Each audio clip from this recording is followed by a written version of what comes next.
ഏതാനും ദിവസങ്ങളായി കേരളീയ സഹൃദയരോടൊപ്പം ഞാനും ആശങ്കാകുലനായി കഴിയുകയായിരുന്നു. എം ടി വാസുദേവൻ നായരുടെ ജീവിത മരണങ്ങൾക്കിടയിൽ അകപ്പെട്ടിരിക്കുന്നു. ഏത് നിമിഷവും എന്ത് സംഭവിക്കാം എന്ന വാർത്ത ഓരോ ദിവസവും പല പ്രാവശ്യം ശ്രദ്ധിക്കുമല്ലോ. മരണം ജീവിതത്തിൻ്റെ വിരാമചിഹ്നമാണ്, സംഭവിച്ചേ പറ്റൂ. എങ്കിലും അദ്ദേഹത്തെപ്പോലെ ലോക സാഹിത്യത്തിന്, പ്രത്യേകിച്ചും മലയാള സാഹിത്യത്തിന് സംഭാവന ചെയ്തവർ വേർപിരിയുമ്പോൾ നമുക്ക് അഗാധമായ നഷ്ടബോധം അനുഭവപ്പെടുന്നു. അദ്ദേഹം നല്ല സുഹൃത്തായിരുന്നു എന്ന് പറഞ്ഞുകൂടാ. വളരെ ചുരുക്കം സുഹൃത്തുക്കൾ മാത്രമുള്ള, പലപ്പോഴും മൗനിയായ ഒരു വ്യക്തിയായിരുന്നു അദ്ദേഹം. എങ്കിൽ തന്നെയും താൻ ഏത് മേഖലയിലാണോ വ്യാപരിക്കുന്നത് ആ മേഖലയോട് 100% കൂറ് പുലർത്തിയ ഒരു വ്യക്തിയാണ് അദ്ദേഹം. കഥകളെഴുതുമ്പോൾ, നോവലെഴുതുമ്പോൾ, തിരക്കഥ എഴുതുമ്പോൾ അദ്ദേഹം പരമാവധി അതിൽ ശ്രദ്ധ ചെലുത്താറുണ്ട്. കുറച്ചു കാലത്തിന് മുമ്പ്, വർഷങ്ങൾക്ക് മുമ്പ്, ഞാൻ അദ്ദേഹത്തെ ടോർച്ചറിനെ പറ്റി ഒരു പ്രസ്താവന ഇറക്കാൻ ആവശ്യപ്പെട്ടു. ഹ്യൂമൻ ടോർച്ചർ പലപ്പോഴും ലോക്കപ്പുകളിലും അവിടെയും ഇവിടെയും ഒക്കെ മനുഷ്യരെ കൊണ്ടുപോയി തല്ലുകയും ചവിട്ടുകയും എല്ലൊടിക്കുകയും ഒക്കെ ചെയ്യുന്നു. അതിനെപ്പറ്റിയും അദ്ദേഹം ഏലിയാസ് കാനറ്റി എന്നൊരു ഓസ്ട്രേലിയൻ എഴുത്തുകാരനെ ഉപജീവിച്ചുകൊണ്ട് നല്ലൊരു ലേഖനം അന്ന് എഴുതി പ്രകാശിപ്പിക്കുകയുണ്ടായി. എഡിറ്റർ എന്ന രീതിയിലും സമകാലിക വിഷയങ്ങൾ അദ്ദേഹം പലപ്പോഴും കയ്യിലിരുന്നു. ഞങ്ങൾ തമ്മിലുള്ള ഒരു അഭിപ്രായ വ്യത്യാസം, ഗവൺമെൻറ് സാഹിത്യ പരിപോഷണത്തിന് ഒരിക്കലും അനുകൂലമല്ല എന്നൊരു അഭിപ്രായമാണ് എനിക്കുള്ളത്. സാഹിത്യ അക്കാദമിയിൽ അംഗങ്ങളാകുന്നത് സ്വാതന്ത്ര്യത്തിൻ്റെ ഒരു ഭാഗം നഷ്ടമാകുകയാണ് എന്ന വീക്ഷണം എനിക്കുണ്ടായിരുന്നു. അത് അദ്ദേഹം ഒരു സിമ്പോസിയമായി നടത്തി മാതൃഭൂമിയിൽ തന്നെ പബ്ലിഷ് ചെയ്തു, വാരികയിൽ. അന്ന് എൻ്റെ ലേഖനത്തിന് അദ്ദേഹം തരംകെട്ട് കൊടുത്തത് കൊട്ടാര ഷഡന്മാർ എന്നാണ്. അത് സർക്കാരിൻ്റെ അക്കാദമികളിൽ അംഗങ്ങളാകുന്നവർ, അതിൻ്റെ അവാർഡ് മോഹിച്ച് കിടക്കുന്നവർ, അവരെ കൊട്ടാര ഷഡന്മാർ എന്ന പേരാണ് അദ്ദേഹം കൊടുത്തത്. അദ്ദേഹം അടുത്ത പ്രാവശ്യം തന്നെ വീണ്ടും അതിൻ്റെ സെക്രട്ടറി ആയി എന്നാണ് എൻ്റെ ഓർമ്മ. ഞാൻ പിന്നീട് MLA ആയപ്പോൾ അക്കാദമി പ്രസിഡൻ്റ് ആകേണ്ടതായിട്ട് വന്നു. കൊട്ടാര ഷണ്ടന്മാരുടെ ഏറ്റവും വലിയ ഷണ്ടനാകേണ്ടത് ആവശ്യം വന്നപ്പോൾ അദ്ദേഹം അന്ന് എന്നെ ടെലിഫോണിൽ വിളിച്ച് ചോദിച്ചു, ഇപ്പോഴെന്തായി, നിങ്ങൾ കൊട്ടാര ഷണ്ടന്മാരെന്ന് പറഞ്ഞിട്ട് ഇപ്പോൾ ഷണ്ടന്മാരുടെ നേതാവായില്ലേ? ശരി, നേതാവായി. ലേഖകനാകട്ടെ പറയാമെന്ന് ചോദിച്ചു. പറയാമെന്ന് പറഞ്ഞു. ലേഖകന്മാർ വന്നു. ഞാൻ പറഞ്ഞത് ശരിയാണ്, ഞാനതിൽ ഇന്നും വിശ്വസിക്കുന്നു.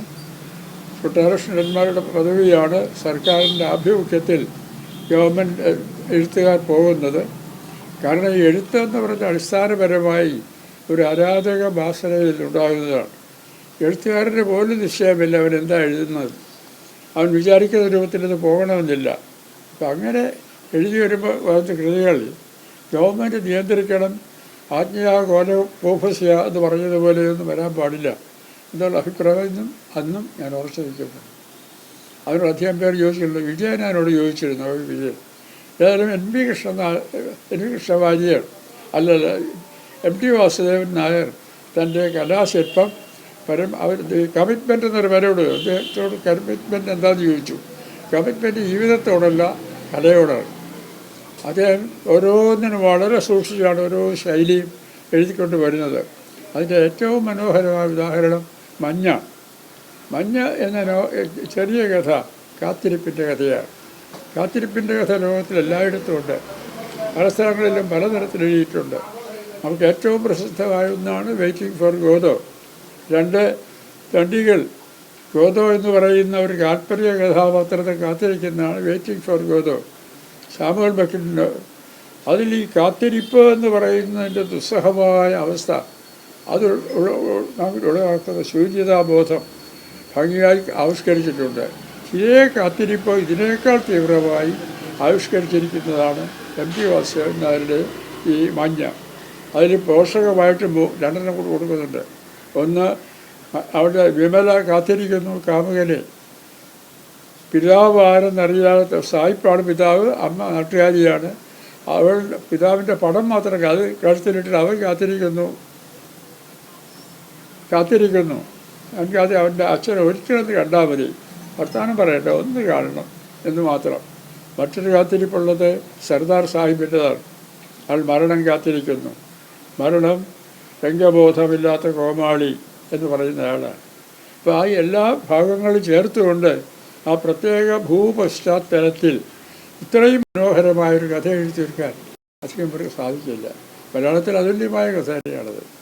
അങ്ങനെ തൻ്റെ ഏകാന്ത വീഥിയിലൂടെ ആദ്യത്തെ കഥ സർക്കാർ ജോലി അല്ല, സർക്കസിൽ ജോലി ചെയ്യുന്ന സ്ത്രീകളെ ഉപയോഗിച്ചുകൊണ്ടാണ്. അത് ആദ്യം ഇദ്ദേഹം തോറ്റുപോവുകയാണ് ചെയ്തത്. ഒന്നാമതായി ജയിച്ചത് KT മുഹമ്മദാണ്. ന്യൂയോർക്ക് ഹെറാൾഡ് ട്രിബ്യൂണൊരു ലോകമത്സരം നടത്തി. 1 KT മുഹമ്മദിനും 2 MT വാസുദേവൻ പറഞ്ഞിട്ട്. പക്ഷേ KT മുഹമ്മദ് അദ്ദേഹത്തിൻ്റെ ഫീൽഡ് എന്ന് പറയുന്ന നാടകമാണ്, അങ്ങോട്ട് പോവുകയും MT തൻ്റെ മേഖലയായ കഥയിലേക്ക് വരികയും ചെയ്തു. അങ്ങനെ എഴുതി വരുന്ന ഓരോ കഥയും അദ്ദേഹം നല്ലതുപോലെ മിനുസപ്പെടുത്തി ചിന്തയിലിട്ട് അത് പെർഫെക്റ്റ് ആക്കാതെ അദ്ദേഹം പുറത്തു വിടുകയില്ല എന്നുള്ളത്. അതിൽ തന്നെയും ഈ സാഹിത്യം എന്നൊക്കെ നമ്മൾ പറയുമ്പോൾ മണിപുടൻ്റെ സാഹിത്യത്തൊക്കെ പറയും. സാഹിത്യത്തിൽ ചിരന്തരമായ ചില വിഷയങ്ങളുണ്ട്. അതിലൊന്ന് മരണമാണ്. മരണം എല്ലാ കാലത്തും സാഹിത്യത്തിൽ നിലനിൽക്കുന്നൊരു വിഷയമാണ്. നമ്മളെല്ലാ കാലത്തും അലട്ടുന്നതും നമ്മളെല്ലാ കാലത്തും ചിന്തിപ്പിക്കുന്നതുമായ ഒരു വിഷയമാണ്, പിടികിട്ടാത്ത വിഷയമാണ്.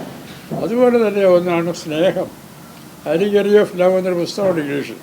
അത് ഈ സ്നേഹം ഏതേതെല്ലാം രീതിയിൽ വിശ്വസാഹിത്യത്തിൽ പ്രതിപാദിതമായിരിക്കുന്നു എന്ന പുസ്തകമാണ്.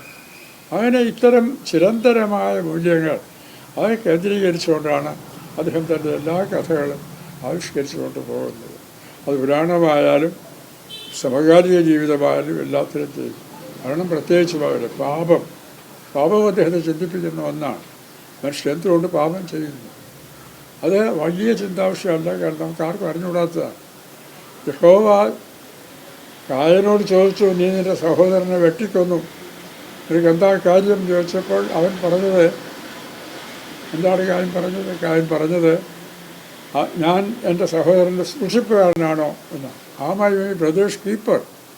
അവൻ ഇറ്റേണൽ ഫ്യൂജിറ്റീവ് ആൻഡ് വാഗബോണ്ടാണ് അർത്ഥതാണ്. അവൻ ഇപ്പോഴും ഭൂമിയിൽ ജീവിച്ചിരിക്കുന്നുണ്ട്. ദുഷ്ടത മരിക്കുന്നില്ല.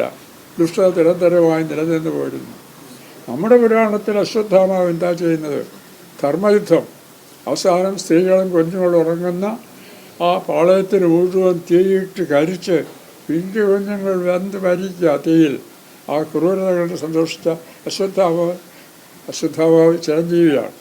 അപ്പോൾ തിന്മ എന്ന് പറയുന്നത് ദുഷ്ടത, മനുഷ്യസ്വഭാവത്തിൻ്റെ കാതലായ ഭാഗം തന്നെ ഇരിക്കുകയും അതിനെതിരായി ദൈവികമായ ശക്തികൾ സ്ട്രഗിൾ ചെയ്തുകൊണ്ടിരിക്കുന്നത് ഒരു മഹത്തായ ഒരു ധർമ്മയുദ്ധമാണ് വാസ്തവത്തിൽ ജീവിതം.